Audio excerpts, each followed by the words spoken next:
How's it going, everybody? This is Joey from Underage Packers. Today, joining me, as always, as usual, as it typically used to be, it's Big B. How are you doing? Doing pretty well. Kind of tired, but we're going strong here. We're We better. are doing it. You gotta be back for the preview, especially now that we're good friends with Aaron Rodgers. He's probably watching us. So anything for you, Aaron. So today, me and Big B are going to be previewing this Panthers game coming up, talking about my newfound fame and my new best friend. So let's do it. I'm so excited. Let's talk about this Panthers game first. I think this is a really interesting team. One of those. There's a lot of teams this year that I feel like the record is not very representative of their talent. And I think that Yeah, the Panthers are a team like that. The Chargers are another one of those teams. And I think it's mostly because they have a lot of young players. The Panthers, they probably have the defensive rookie of the year on their side, a very good kind of a Jabril Peppers. That's what he reminds me of as a safety linebacker hybrid on the defense. They have a lot of talent there. They held up good with the Chiefs. So I don't think this is quite an easy game that some people are making it out to be. But the Packers, the only thing that would stop the Packers is a good defense. The Panthers have a good defense. It's kind of inconsistent, but they've also played very, very well against good defenses. Back to back, the Colts, the Bears, they played very well against those two tough defenses. Um, so, Big B, where do you think right now, how would you rate this? Do you think the national media and the Packers media are giving the Packers a win too early, too much confidence in them, or do you think this is a pretty easy game for the Packers? um, I really think that this is not going to be as easy as people think. Hmm. Like you said, I think Carolina is going to come in and really put up a fight against us. Their Yeah, defense is pretty legit, I think, in my opinion at least. yeah. And I think Teddy Bridgewater could give us some troubles as well if we can't Mhm. contain him really. So Yeah, this is let's going to be talk a good. little bit about Teddy Bridgewater. I think he Yes. has maybe a similar play style to Jalen Hurts. He can get out of the pocket, maybe not the same way he did before his almost career-ending injury. It should have been a career-ending Yeah. injury, but he's still pretty mobile out there. He definitely deserves to be a starting quarterback. The one thing that I see in him is he can give you an interception. Now it feels like we've said that about 5 or 6 quarterbacks we faced this year, and we have what 5 interceptions. So it can never be promised. But I think Teddy Bridgewater, maybe we get some pressure on him. He throws up an unfavorable pass, and it's lying in the hands of Jair Alexander. Big B, do you see the Packers getting a few turnovers this game? Yeah, they could definitely get a few turnovers. I think if Bridgewater targets who's their number one, Robbie Anderson. Yeah. He's been targeting him a lot this year. Hmm. Jair can get under a couple of them, maybe 2 interceptions. I I don't would know. love to see it. That's a lot, but yeah, I can definitely see us getting a couple turnovers and a lot of sacks. Yeah, those wide receivers scare me a little bit. I mean, if they have Christian McCaffrey, I definitely think they have another win or two on the season. And their wide receivers aren't that bad. Curtis Samuel, DJ Moore, and like you just mentioned, Robbie Anderson, who the Packers were fighting aggressively to go after last season. And that's kind of been the Packers' death this season a little bit. They've had a trouble regarding wide receivers that can get free after the catch, get some yards after the catch. And DJ Moore, Curtis Samuel, those guys are going to kill you in that department as well as Robbie Anderson. So it's going to be really tough to completely shut down the Panthers defense. Just throw it over the middle to Christian Kirksey, and boom, you got a 50-yard pass. That's all I gotta say. So this defense, the Packers defense, I think the biggest thing is going to have to be, and nobody's at this point, nobody is expecting the Packers defense to come out here and play a great game where you're saying, wow, the defense really kept us in this one.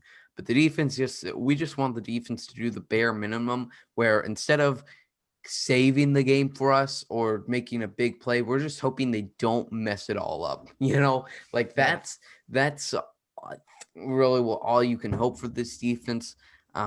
So looking at this upcoming schedule here, Big B, you got the Panthers, the Titans, and the Bears, and then hopefully more than one playoff game.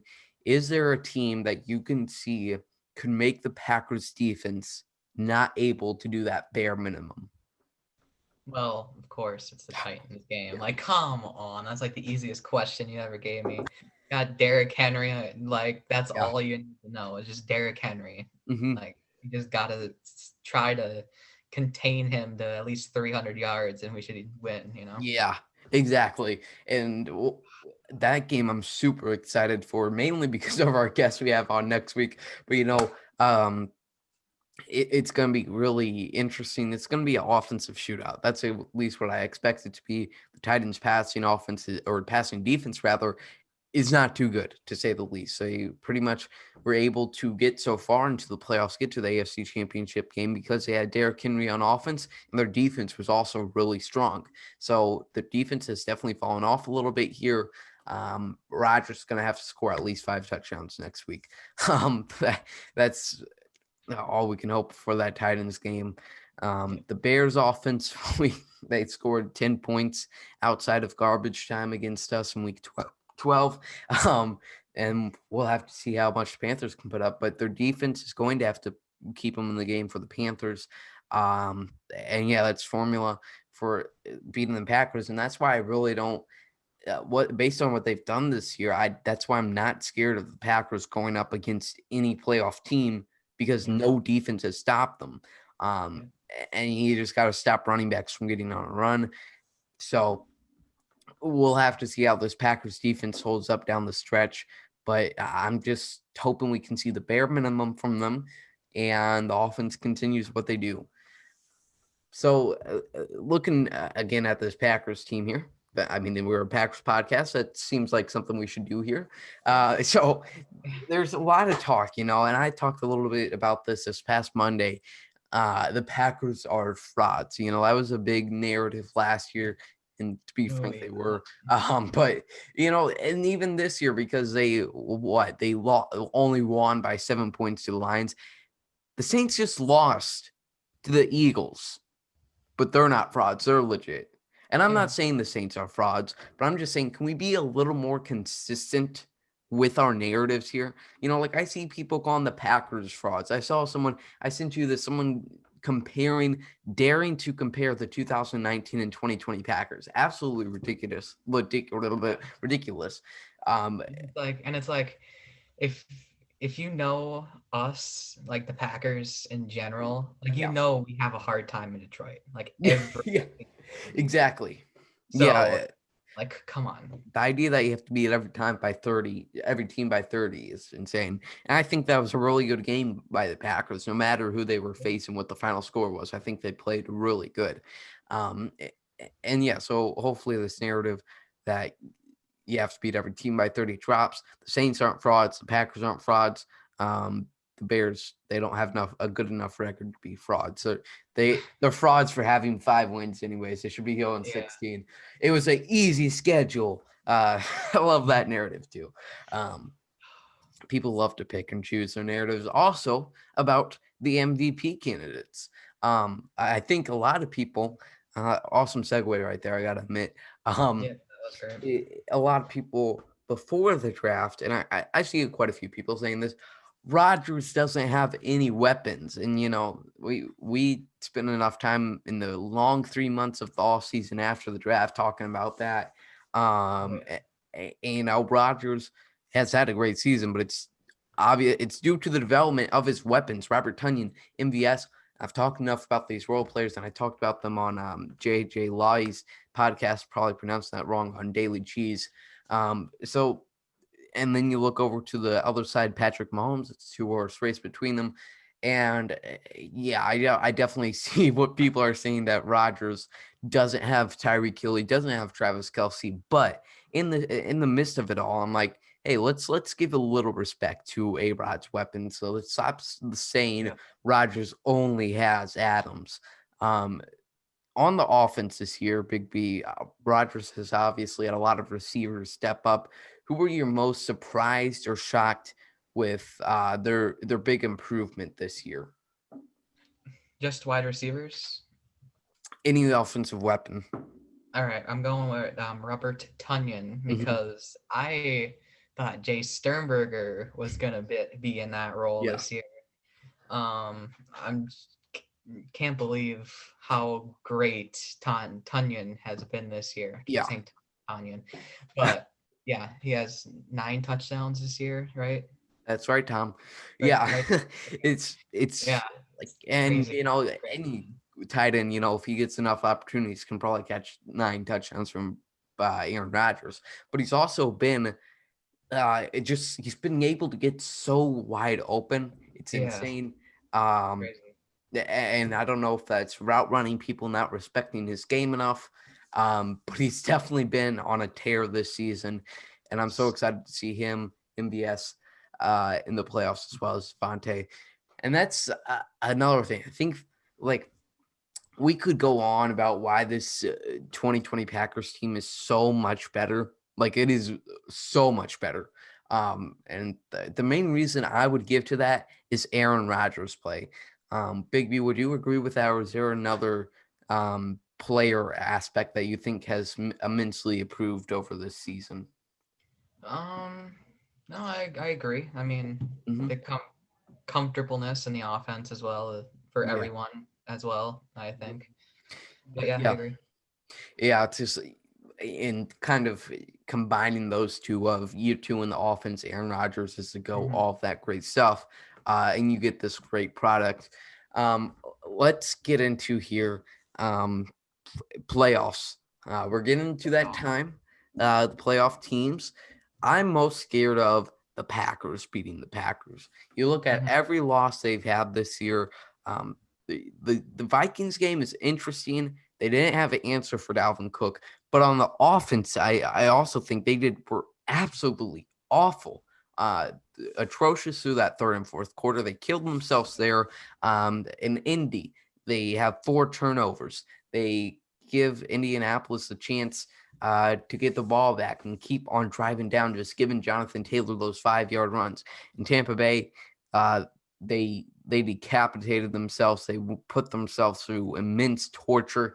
Terrible So game plan. yeah, so it's like the only team I see being able to beat the Packers is the Packers because they still put out very strong performances, it's good defense, and the defense has just continued to do the bare minimum, I guess. Yeah. Um, Big B, would you say, is there a team that you think is stronger than the Packers in the NFC? No, not really. No. I mean, Yeah. no. And that's where like every NFC team has their weakness. Yeah. And I hate this that the people already, the Chiefs are in the Super Bowl already. They're gonna blow out whatever straggler comes through the tough battle in the NFC by 40. There a lot of ball game left, obviously, uh, Slots. any given Sunday, and that Sunday just might happen to be February 7th. Um, Never know. super excited for the playoffs. I'm excited for playoff football. I was also very excited when Aaron Rodgers recognized my videos. Now, the thing that sucks about this is like, there's casual football fans and everything.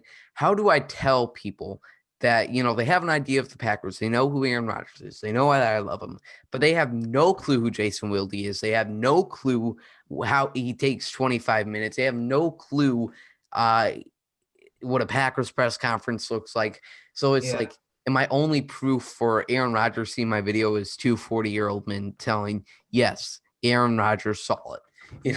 So it's it's hilarious. Um, and it's weird because I'm like, hey, maybe it's a good thing that I can't explain that Aaron Rodgers loved my video to everybody. I can keep it more personal. Yeah. Um, but yeah, it's definitely been insane. I literally thought that video was absolutely awful. I guess I thought it would do good just because the idea of it is pretty hilarious. But I had this image of my mind. We do that a lot here at Underage Packers. We have an image of our mind what something will come out as, and when it doesn't look exactly like the image we had in our mind, we're like, all right, this is awful. So um So the fact that Aaron got to Aaron Rodgers thanks to our good buddy Aaron Nagler. Now I have another Aaron I can call my buddy here. Now.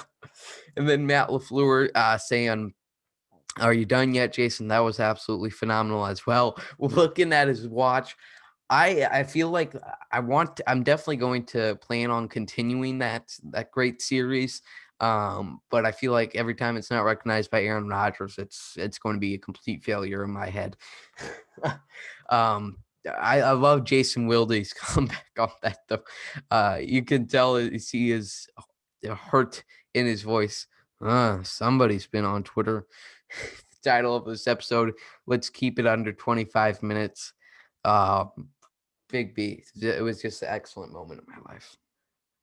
Yep, you are officially more famous than me, and Yeah. officially the king. And Bow down to me. It's much more rewarding when like I've tried a lot of times like those stuff that like I don't put effort into my Twitter. I put more effort into Underage Packers, obviously, but I don't put effort into my Twitter trying to get some algorithm or like a lot of people will be like, I'm gonna retweet this tweet if Aaron Rodgers is the best quarterback of all time because they want tweets and follows. But it is so much more rewarding when it's because you put a lot of hours into this 5-minute video. You put a lot of thought into it, and it's your own original content. So I just wanted to say that. Thanks everybody for the support. I mean, I feel like we could put out a 10-second video on YouTube and 50 people would watch it. So thank you everybody for the support. I hope Aaron Rodgers is a subscriber of Underage Packers. I hope you are as well. I guess let's wrap it up here, Big B. Key matchups for this Carolina Panthers game. ooh, key matchups. I didn't even think about this yet. Gotta be Let's right. go Jair Alexander versus Robbie Anderson. I'm very Oh, interested in this. yeah. Robbie Anderson puts up at least 20 points a week Yep. in fantasy, so that's probably why I'm thinking about this. But I feel like this is just going to be a good matchup between the two, and I'm very intrigued. I gotta ask you, are you starting Robbie Anderson in fantasy this week? No, because I All know right, Jair is going to lock his ass down. thank you, Batman. Yep, Yeah, no I problem. never start anybody playing against Packers, obviously. Yeah. I'm gonna go with Kamal Martin covering the middle of the field.